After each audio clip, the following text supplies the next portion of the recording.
ரிஷபராசியில் பிறந்தவங்களுக்கு உங்களுடைய ராசிநாதன் சுக்கிர பகவான் அவர் 8ஆம் இடத்துல செவ்வாயோடு இருக்கார். ஆகையனால இந்த வாரம் உங்களுக்கு வருமானங்கள் நிறையா இருக்குது. ஒன்றா அதற்கு தகுந்த செலவினங்கள் இருந்துக்கிட்டே இருக்கும். இந்த வாரம் கணவன் அல்லது மனைவி சின்ன சின்ன கருத்து வேறுபாடுகள், சண்டை சச்சரவுகள் இருக்குது. சொந்த பிஸ்னஸ் பண்ணிங்கன்னா அந்த பிஸ்னஸ் நார்மலாக இருக்கும். ஒருவேளை நீங்கள் பார்ட்னர்ஷிப்போடு பிஸ்னஸ் பண்ணிங்கன்னா பார்ட்னர் லாபம் அடைவார். ஸோ செகண்ட் மேரேஜுக்கு ட்ரை பண்ணுறவங்க தாராளமாக ட்ரை பண்ணலாம்.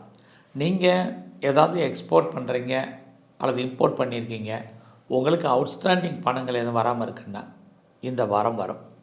ஸோ இந்த வாரத்தில் உங்களுடைய காதல் விஷயங்கள் நிறைய ஸ்ட்ரகிள், பிரச்சனை, போராட்டம், லவ் பிரேக்கப் ஏற்படுவதற்கான வாய்ப்பு இது எல்லாம் இருக்குது.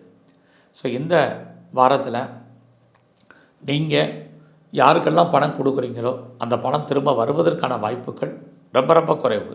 அதனால் அது விஷயத்தில் கவனம்.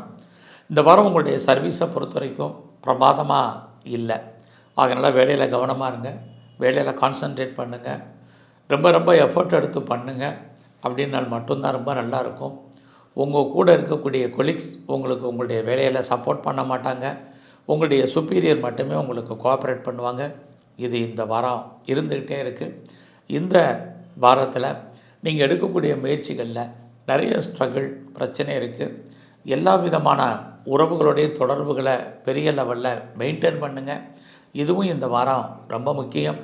நீங்கள் ஏதாவது உற்பத்தி சார்ந்த துறைகளில் இருந்தீங்கன்னா உங்களுடைய உற்பத்திக்கு தகுந்த சேல்ஸ் இருக்குது, ப்ராஃபிட் நார்மல். எஜுகேஷனில் ரொம்ப ரொம்ப கான்சன்ட்ரேட் பண்ணுங்கள். குறிப்பாக இந்த வாரம் அப்பாவால் உங்களுக்கு நற்பலன்கள் ஏற்படுவதற்கான வாய்ப்பு இருந்துக்கிட்டே இருக்குது.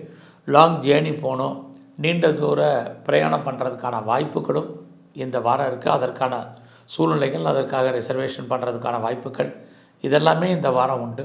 ஸோ இந்த வாரத்தில் நீங்கள் விநாயகருடைய தரிசனம், குறிப்பாக பைரவருடைய வழிபாடு பெரிய லெவலில் பண்ணுங்கள், சிறப்பாக அமையும்.